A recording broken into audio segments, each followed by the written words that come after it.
This is IGN. By the power of Grayskull, etc. and so forth, He-Man is back on the big screen in the form of Nicholas Galitzine. This is your IGN review of Masters of the Universe by Clint Gage. We're in a wave of fan service that's more tsunami-ish than usual. But if there's an established fan base for something, by all means give them what they want. The real challenge is making it something anybody outside of that fan base will care about.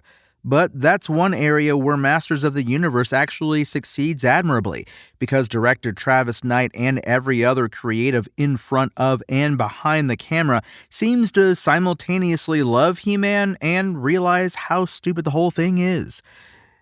In all, the action and physicality throughout the movie is solid.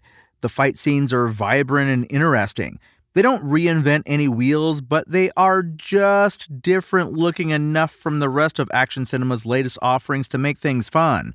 A few sequences get overly CG and start to feel a little empty, but by and large, every time anybody kicks butt on screen, they really do it.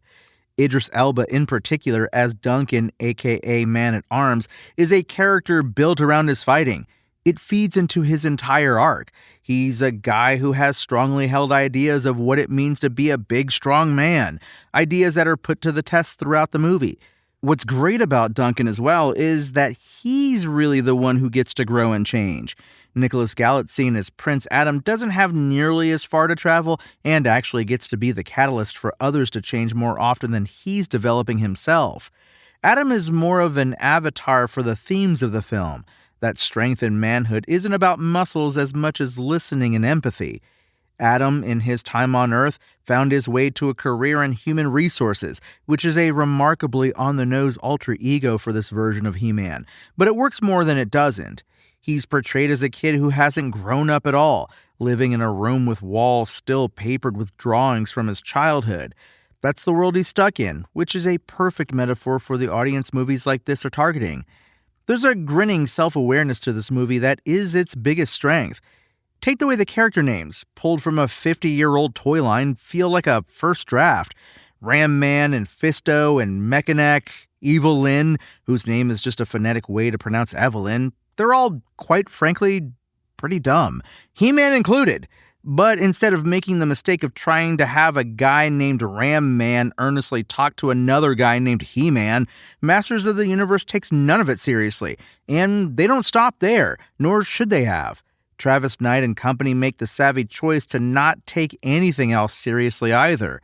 Alison Brie is hilarious as Evil Lyn, while Kristen Wiig voices an angry battle droid that's been downgraded to a maid. There are jokes made at the expense of both Fisto and Ram Man.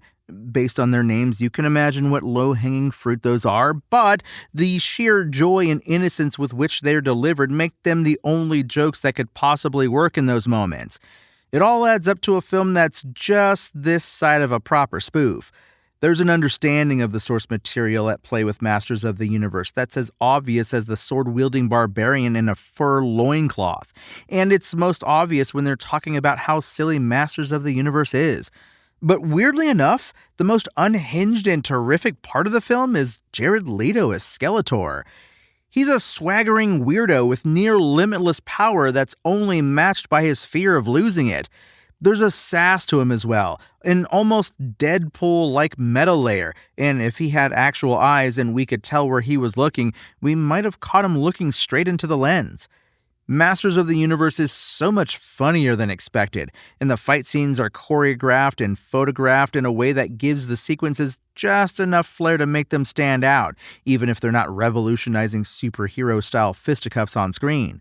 While Nicholas Galitzine and Idris Elba provide the thematic structure to the film, Jared Leto's Skeletor gives a delightfully weird and cartoonish energy to every scene he's in.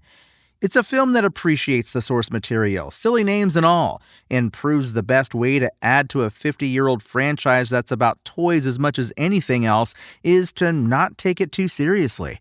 Masters of the Universe's IGN score? 8 out of 10.